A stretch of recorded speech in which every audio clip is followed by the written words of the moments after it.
It is the center right that is fighting for these kids that are in these desperate situations in public schools in large cities, large urban areas, all over this country. And I will admit, it's frustrating to me that we can't do a better job of talking about that. By all accounts, there was a mobilization in the African American community and communities that were taking advantage of the school choice opportunities in Florida that did sway a very close election. I think that's wonderful. I think that's a messaging that is incredibly important. Going back to my own hometown of Milwaukee, the teachers union, our new governor in the state of Wisconsin, has said very clearly that they're going to try to put a cap on school choice expansion in the state at a time when kids are finally showing to do better when they have alternatives to the public school system. We can't let that happen. We got to fight for the kids. I'm always optimistic.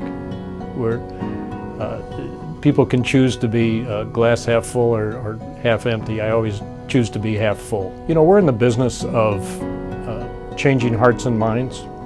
It's not something that happens in a week or 2 weeks or a year. You have to be patient. And I think one of the great strengths of the Bradley Foundation over the years has been its patience.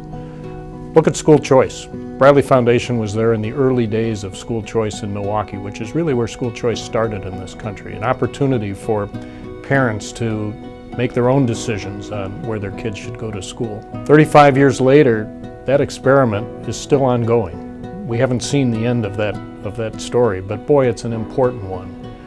Particularly today, at a time when public school systems around this country, particularly in large urban areas, just are not functioning. They're not giving kids an opportunity. They're not giving kids a chance.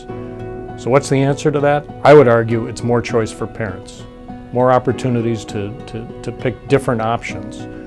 Milwaukee, our hometown, the hometown of the Bradley Foundation, has terrific problems in the education space, but there's also been some great progress and reason to be optimistic and enthusiastic about what's going on. Almost 40% of the kids in Milwaukee today do not go to a traditional public school, and parents are making the decisions without any government on high telling them what to do, are making decisions that there are better options.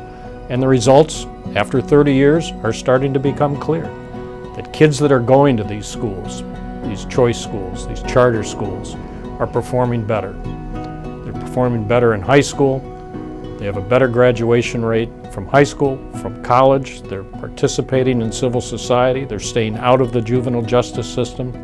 So there is reason for optimism, but this is a long, long slog, and we have to recognize that.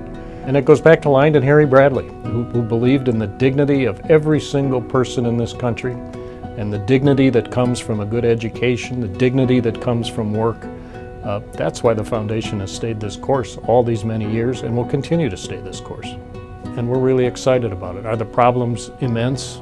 Absolutely. Is this still the greatest country on earth? Absolutely.